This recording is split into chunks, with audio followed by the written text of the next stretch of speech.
Fue detenido el policía que presuntamente asesinó al joven Yankee, un estudiante de Ayotzinapa, en Chilpancingo, en un hecho que sigue, por supuesto, sin estar aclarado. El asesinato de este joven provocó la renuncia del secretario de Seguridad del Estado, también la renuncia de la fiscal general del Estado y de la Secretaría de Gobierno.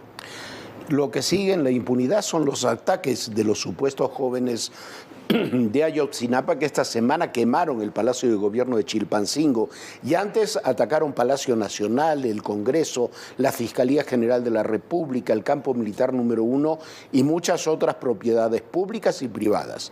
Para ellos sí hay total impunidad.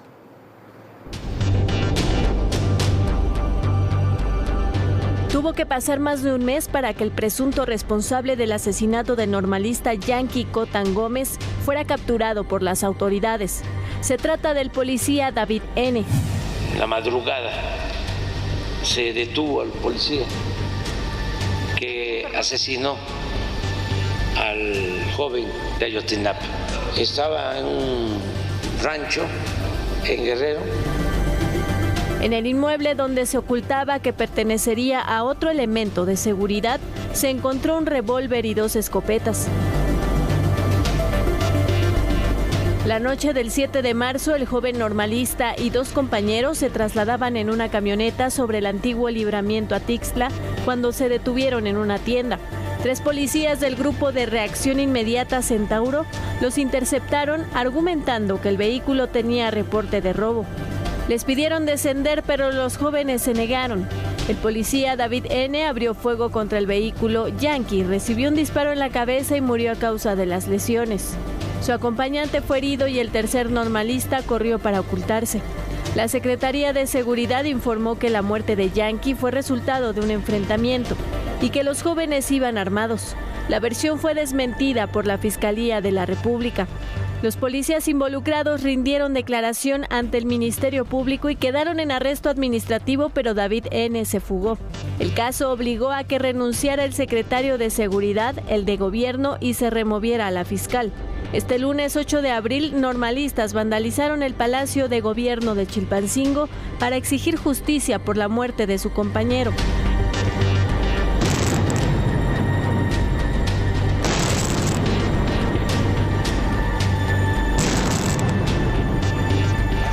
Lanzaron petardos, bombas molotov, quemaron vehículos y provocaron un incendio en uno de los edificios. Después se retiraron en los 5 autobuses en los que llegaron. La impunidad con la que actúan estos jóvenes les ha permitido realizar por años cualquier daño o delito sin sufrir consecuencia alguna.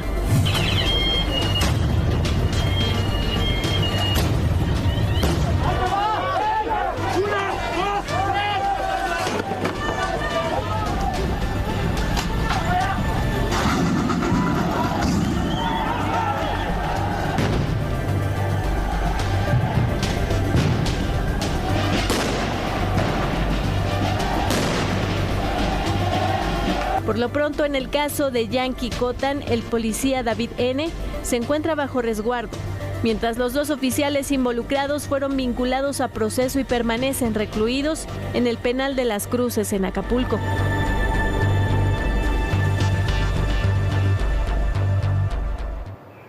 Hay varios puntos que hay que destacar en este tema. Primero, quisiéramos tener de la Fiscalía General de la República una versión completa y confirmada de lo que ocurrió con el asesinato de este joven Yankee Cotán. ¿Por qué? Porque lo que le estamos presentando son versiones fragmentadas y muchas de ellas presentadas no por la institución investigadora, que es la Fiscalía que atrajo el caso, la Fiscalía General de la República, sino por el presidente de la República.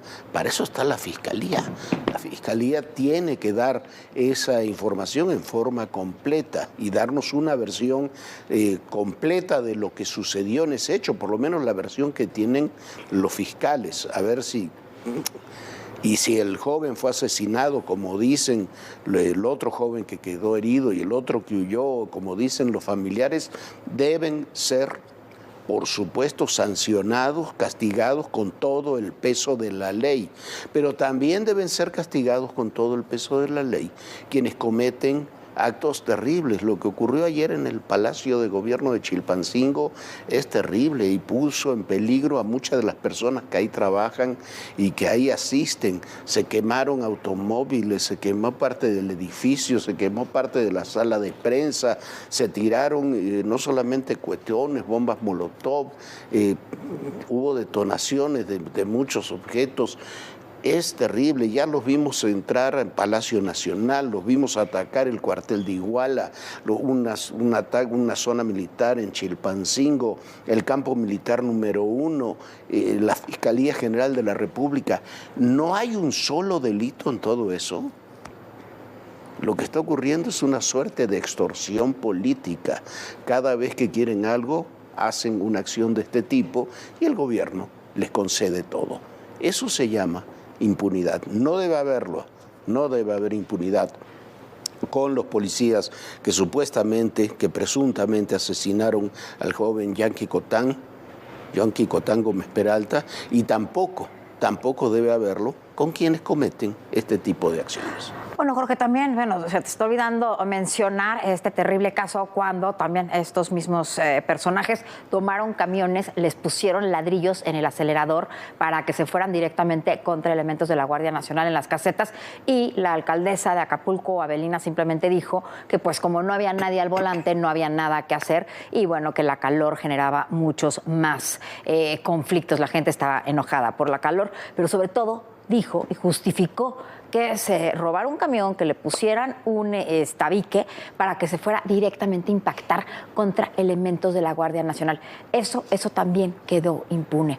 Y hay otro caso que tiene muy preocupados a muchas personas, y es el asesinato de 2 trabajadores del Tribunal Electoral del Poder Judicial de la Federación que tienen características sospechosas y que ha generado inquietud de las autoridades electorales. Hoy el presidente López Obrador ha dicho que se va a brindar protección a los magistrados y funcionarios del Tribunal Electoral del Poder Judicial de la Federación. Pero ¿qué tipo de protección? Hemos visto también, no solamente ahí, sino las amenazas a los candidatos, y bueno, la protección no llega. La Fiscalía de la Ciudad de México abrió una carpeta de investigación por los asesinatos de José Daniel Basillo Torres, de 33 años de edad, e Irving Joel Gutiérrez Martínez, de 32 años de edad. El primero era chofer del coordinador de comunicación social del Tribunal Electoral del Poder Judicial de la Federación, Eduardo del Río. Según los reportes, el chofer y un acompañante dejaron en su domicilio al funcionario y luego se dirigieron a su casa, y en el trayecto hombres armados les dispararon en varias ocasiones. De acuerdo con una tarjeta informativa, los hechos ocurrieron la noche del pasado lunes 8 de abril en el pueblo de Santa Cruz Ochitepec, en la alcaldía Xochimilco de la Ciudad de México. Ambas víctimas fueron trasladadas a hospitales donde declararon los decesos por arma de fuego. Ante este hecho violento, el Tribunal Electoral del Poder Judicial de la Federación realizó una reunión de emergencia el martes. Solicitó a la titular del Consejo de la Judicatura Federal, la ministra Norma Piña, apoyo para proteger a los magistrados regionales. Y este miércoles, el presidente López Obrador indicó que los magistrados solicitaron a la secretaria de Gobernación, Luisa María Alcalde, que se investigue el caso y que sean considerados para contar con protección, así como a 100 funcionarios del órgano electoral. Bueno, qué bueno que se les da seguridad. ¿Por qué? Porque se les debe dar, porque no sabemos qué pasó en este hecho, pero deben tener seguridad del Estado mexicano los funcionarios electorales. Pasó ya una semana del asesinato de la candidata Gisela Gaitán, la candidata de Morena en Celaya, y se acumulan las sombras sobre los autores intelectuales. No sabemos quién fue. Está sin duda la mano, todo lo indica, del crimen organizado, pero también crecen sospechas que incluso lo dijo el propio gobernador Diego Sinue, incluyen a recuerda el segundo muerto de aquel atentado, que incluso Rosa Isela Rodríguez lo dijo en la mañanera, y que resultó que estaba vivo y escondido. Bueno, esta es la historia. Es Adrián Guerrero Caracheo, candidato a regidor en Celaya por el partido de Morena. En 24 horas fue declarado muerto, luego desaparecido y al final localizado tras el ataque y asesinato de Berta Gisela Gaitán, quien buscaba la alcaldía de Celaya. El pasado 1 de abril, ambos candidatos se encontraban en un mitin realizado en la comunidad de San Miguel Octopan, donde comenzaron los balazos.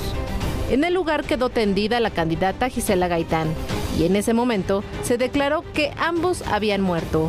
Lamentar los asesinatos de Berta Gisela Gaitán Gutiérrez, candidata a presidenta municipal en Celaya, Guanajuato, y de Adrián Guerrero Caracheo, candidato a regidor en Celaya, Guanajuato.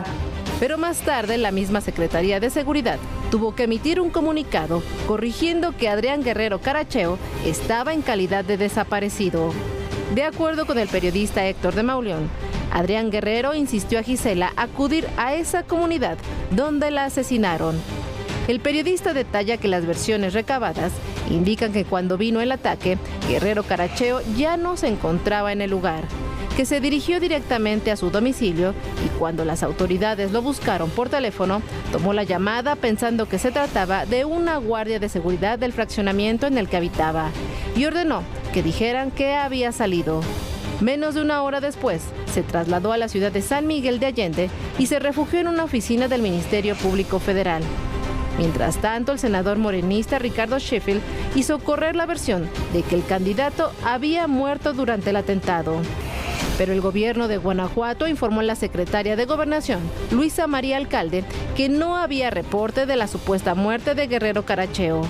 Héctor de Mauleón señala que el gobernador Diego Sinue reveló que una de las líneas de investigación son los conflictos internos de Morena en Guanajuato, que el mandatario estatal reveló que la misma noche del asesinato, los militantes de ese partido estaban diciendo opiniones de candidatura, olvidando el luto.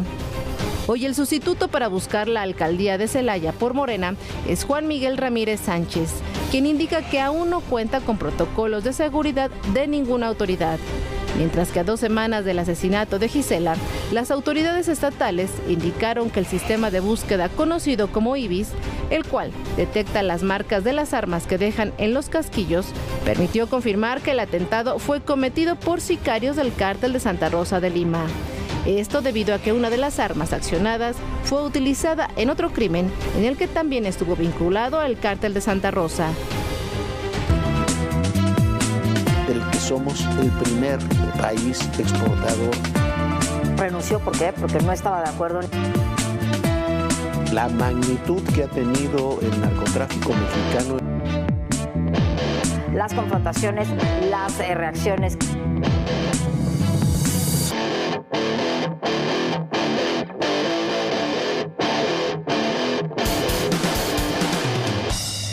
Y el pozo de agua contaminado con lubricantes que habían denunciado ya hace casi 3 semanas, un poco más, los habitantes de la delegación Benito Juárez, finalmente fue localizado y clausurado ayer en la noche. Esta es la historia. Por segundo día consecutivo, hubo bloqueo y protestas de vecinos de varias colonias de la alcaldía Benito Juárez en la Ciudad de México. Exigen pruebas de lo que fue derramado al agua potable que llega a sus casas, que se aclare cuándo les van a brindar el apoyo para recuperar el líquido y que se declare emergencia de salud, toda vez que ya existen denuncias de salpullido, dolor de cabeza, ardor de ojos, vómitos y diarrea. La contaminación del agua en la alcaldía lleva semanas y desde el inicio los vecinos han buscado a las autoridades capitalinas, principalmente a SACMEX, encargado de distribuir el agua potable en la capital del país. En un comunicado, SACMEX indicó que no había contaminación del agua tras recoger muestras del agua y que era producto de que no estaban limpios los tinacos y cisternas de las colonias. Pero los vecinos no quedaron conformes y realizaron un primer bloqueo en las avenidas Xola e Insurgentes el pasado sábado 6 de abril. En ese momento, SACMEX acordó una reunión con los vecinos para que levantaran el bloqueo. Sin embargo, no hubo tal encuentro. Para el lunes 8 de abril, el jefe de gobierno Martí Batres reconoció que sí hubo contaminación del agua. No se originó en el Cutzamala, no se originó en el tanque de Santa Lucía, no se originó en los pozos que se encuentran en esta zona de Benito Juárez. Esto provocó que los vecinos realizaran un bloqueo sobre las mismas avenidas este martes, dejando paralizada la vialidad. Tras 9 horas, los vecinos levantaron el bloqueo. mientras que en la colonia Alfonso XIII de la alcaldía Álvaro Obregón, elementos de la Guardia Nacional y de SACMEX resguardaron un pozo de agua en el cual reportaron olor a combustible. Este miércoles, el jefe de gobierno confirmó que tras realizar las pruebas de presión y de calidad de agua en ese pozo, se determinó que sí se encontraron residuos de una sustancia.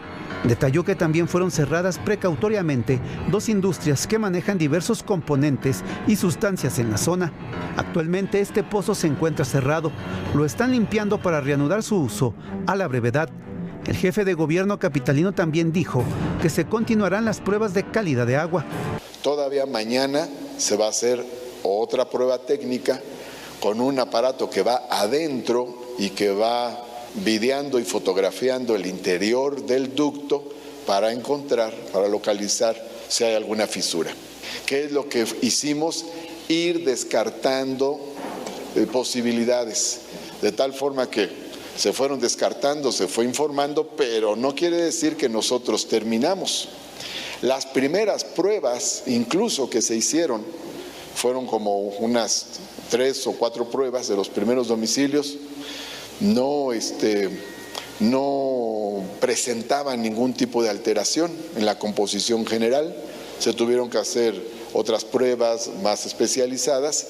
Los vecinos de la Benito Juárez insisten en ser atendidos por autoridades capitalinas, por lo que anunciaron que no se moverán y ya instalaron un campamento. Bueno, en realidad no es verdad lo que dice la jefatura de gobierno. El SACMEX insistió, desde hace 3 semanas vienen los vecinos insistiendo. Hasta el lunes decían que no había ninguna contaminación en el agua. Y si después de que toda una amplia zona de la ciudad está teniendo agua contaminada, que los vecinos ven a simple vista, que huelen a simple vista y dicen que hay que lavar los tinacos, alguien no cumplió con su labor. Y no es que fueron poco a poco, comenzaron hace unos días. Lleva 3 semanas el problema. Por lo pronto, ahí sigue el bloqueo. Tome usted precauciones en ese punto tan estratégico de la Ciudad de México como es Xola e Insurgentes, donde también hubo un duro enfrentamiento en la Auditoría Superior de la Federación, que concluyó con el cese de uno de los principales funcionarios, el auditor Agustín Caso. En el fondo está la auditoría que realizó Caso sobre los verdaderos costos que implicó el cierre de las obras del aeropuerto de Texcoco. Hoy fue designada Arely Gómez, la recordará usted, fue Procuradora General de la República en lugar del auditor Caso. La Auditoría Superior de la Federación tiene nueva auditora. Se trata de la ex Procuradora General de la República, Arely Gómez, quien gran parte de su carrera profesional la realizó en la Suprema Corte de Justicia de la Nación. De febrero de 2019 a septiembre de 2023, fue titular de la Contraloría del Consejo de la Judicatura Federal. Sustituye a Agustín Caso Rafael, quien este martes denunció que fue cesado de sus funciones por el titular de la Auditoría Superior de la Federación, David Colmenares.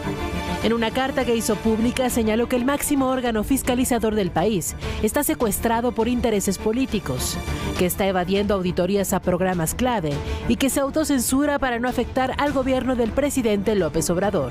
Aseguró que desaparecen las evaluaciones que incomodan a funcionarios, y no se diga de la integración del programa anual de auditorías, el cual se ha vuelto, dijo, una suerte de autocensura, ya que no se permite incorporar los temas de relevancia nacional.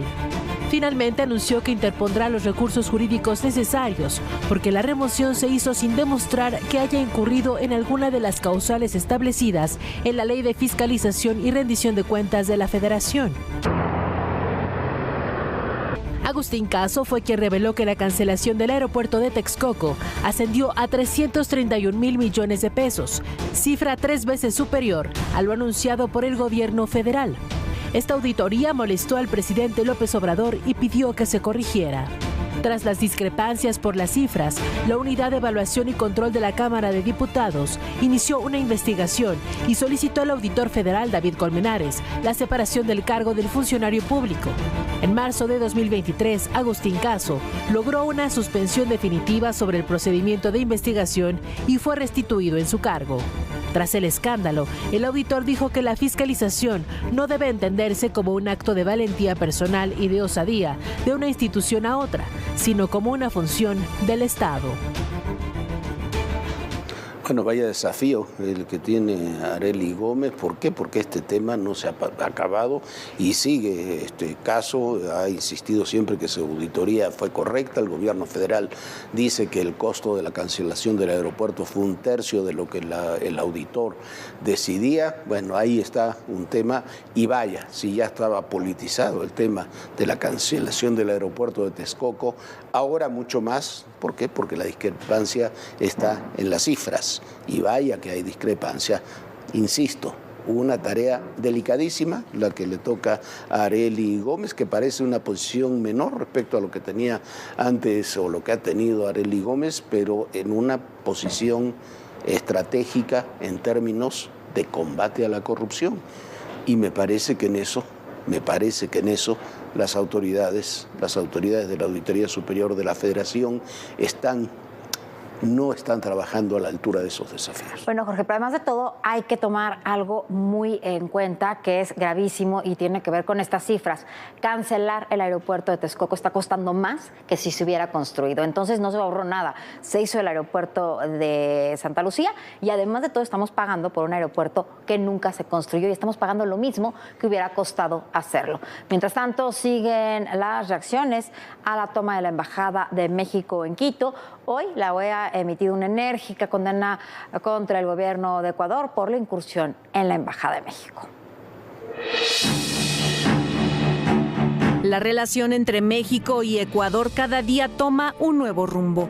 Siguen las expresiones de rechazo e indignación por parte de los gobiernos de la región, del continente y de organizaciones internacionales que no están de acuerdo con la irrupción por parte de Ecuador. Este miércoles, con 29 votos a favor, 1 en contra por parte de Ecuador y una abstención, la OEA aprobó la resolución al condenar las medidas tomadas por Ecuador. Se declara el proyecto de resolución titula la intrusión de la policía ecuatoriana a la Embajada de México en contravención a la violación a la Convención de Viena sobre relaciones diplomáticas y su relación con la institución del asilo se aprueba. Un día antes, el Consejo Permanente de la Organización de Estados Americanos, OEA, convocó a una sesión extraordinaria para debatir sobre este conflicto democrático. El secretario general de la OEA, Luis Almagro, advirtió que nada justifica la violación a la Embajada de México, ya que quebranta el derecho internacional. Lo mismo ocurrió con Jake Sullivan, consejero de Seguridad Nacional de Estados Unidos. We condemn this violation of the Vienna Convention on Diplomatic Relations, including the use of force against embassy officials. The Ecuadorian government disregarded its obligations under international law as a host state to respect the inviolability of diplomatic missions and jeopardize the foundation of basic diplomatic norms and relationships. Recordemos que el artículo 22 de la Convención de Viena explica la inmunidad de las sedes diplomáticas y los funcionarios diplomáticos. Además, el presidente ecuatoriano Daniel Noboa ignoró la facultad de administración inscrita en el artículo 4, el cual permite a los mandatarios decidir si dan asilo o no. Los sucesos ocurridos el 5 de abril pasado, en donde la policía ecuatoriana irrumpió en la embajada mexicana en Quito para capturar al ex vicepresidente Jorge Glass, acusado de corrupción por el gobierno de Daniel Noboa, han puesto a ambos países en una crisis diplomática. Esa misma noche, el gobierno mexicano anunció formalmente que rompía relaciones con el gobierno de Ecuador y ordenó retirar al personal mexicano que se encontraba en Quito. Después, el presidente López Obrador presentó imágenes nuevas de la irrupción a la embajada mexicana, donde se observa a los policías que se topan con Roberto Canseco, jefe de la Cancillería mexicana, quien lucha para evitar que ingresen al lugar donde está resguardado Jorge Glass. Este mismo miércoles, el ex vicepresidente de Ecuador apareció en un video donde agradeció a México por su apoyo. Se encuentra en huelga de hambre y su abogada reveló que cuenta con nacionalidad alemana. Ante esta situación, el Ministerio Federal de Asuntos Exteriores de Alemania dijo al semanario Der Spiegel que sigue de cerca el caso del señor Glass e intentan establecer contacto directo con las autoridades ecuatorianas. En tanto, será este jueves que el gobierno mexicano presente la denuncia contra Ecuador ante la Corte Internacional de Justicia. Para ADN 40, Fuerza Informativa Azteca. Bueno, y en otro tema, muy rápidamente, antes de despedirnos, le informamos que esta noche el Tribunal Electoral del Poder Judicial de la Federación restituyó la candidatura al Senado por el Estado de Querétaro, la candidatura de Morena por el Estado de Querétaro a Santiago Nieto, al ex jefe de la Unidad de Inteligencia Financiera. Se la habían retirado hace una sala local hace algunas semanas. Hoy fue restituida por el Tribunal Electoral por la Sala Superior. Bueno, y así están las cosas. Nosotros ya nos vemos. Muchísimas gracias por habernos acompañado. Tenemos una cita muy puntual aquí mañana a las 11 de la noche. Descanse, sueñe bonito. Bonita noche, Jorge. Muy buenas noches, Viviana. Y recuerden, el poder y en la política todo, pero absolutamente todo, es personal. Gracias.